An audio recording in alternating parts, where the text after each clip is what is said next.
Why did the Jets decide to pull the plug and say, you know what, you can be traded if you want to? Yeah, I talked to a source within the Jets building actually about that a couple minutes ago. I just keep checking my phone because I'm in the middle of having a conversation with him.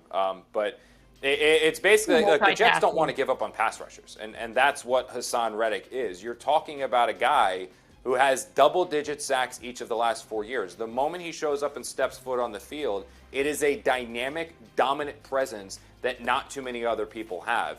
But it gets to a point here, Jeane, where enough is enough. And I remember talking to people about Haason Reddick after he didn't show up for minicamp, after he didn't show up for training camp, when we were transitioning into the regular season and he wasn't still there.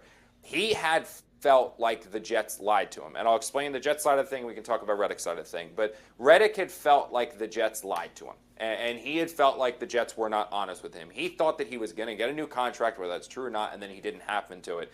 And it got to the point where somebody told me that Reddick was going to die on his sword, and he refused to play for the Jets. He was not willing to play for the Jets.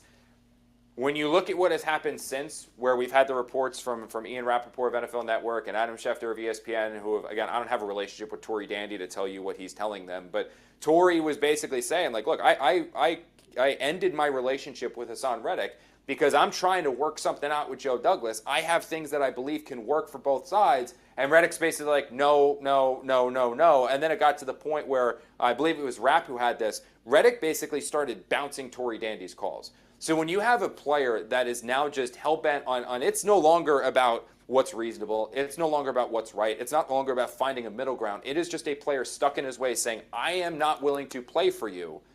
You got to just move on. And I know that this is going to go down as a wildly wrong trade, and people are going to criticize the same old Jets. They're going to rip apart Joe Douglas. They're going to do all these things.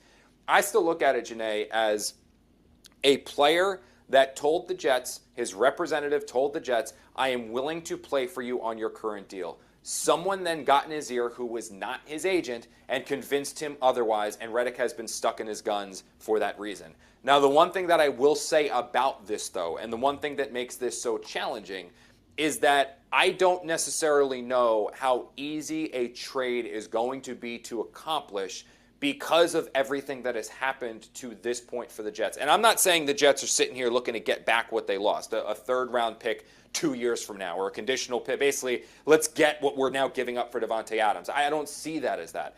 What I look at this as a situation of is you have a player now who, when he was made available by the Eagles, everyone in the world knew he wanted $25 to $28 million a year.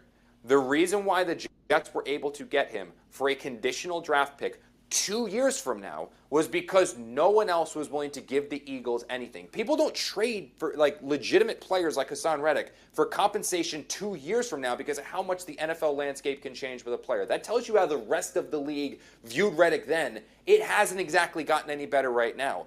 Also, if you are a team interested in trading for Haason Reddick, how do you know he's actually going to play for you, right? Like he told the Jets, Jeane, that he was going to play for them. He told coaches when he showed up for the physical. His agent and him himself told Joe Douglas he was willing to play on his current deal for the Jets as they reworked minor adjustments, but pretty much his current deal.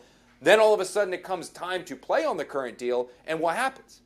He doesn't show up. So, like, how do you know, like, okay, we're going to trade for him, and then he's not just going to pull the same stunt? You don't, because his word no longer means anything. So, yeah, I'm sure the Jets would love to move on from him, but this isn't only about the Jets just accepting very little draft compensation, because I really don't see them getting anything better than a 5 or a 6 for this guy.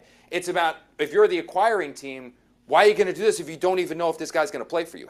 You don't want to get stuck in the same situation the Jets did. So unless there's, like, a proof, like something written, I just don't know how a deal for Reddick gets done. But, I mean, we'll see. Joe Douglas has pulled some master classes before and made some deals for players. I'm like, he traded that guy? He got something for that guy? This would be another example of that. Well, there's a lot of money that Reddick is now losing, so you would think that money talks just a little bit.